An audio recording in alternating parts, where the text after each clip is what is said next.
ખાસ તો ખોરાકની જો વાત કરતા હોઈએ તો આપણે ફ્રૂટ્સ અને વેજીટેબલ્સનો ખોરાક વધારે કરવો જોઈએ.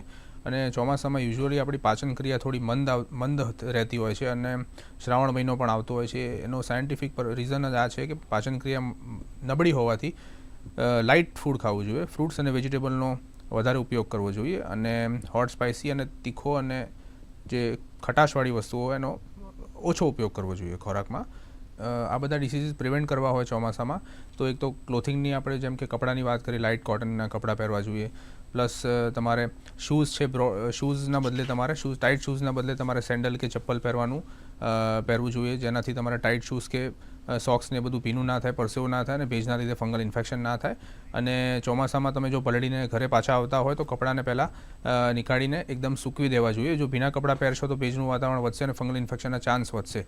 એટલે તમારે ભીના કપડાં લઈને જો તમે આવ્યા હોય તો કપડાને સૂકા કરી દેવા જોઈએ અને કપડાને અંદર બહારથી ઇસ્ત્રી કરીને પહેરવા જોઈએ, જેનાથી ફંગલ ઇન્ફેક્શન થવાના ચાન્સ નહીવત થઈ જતા હોય છે.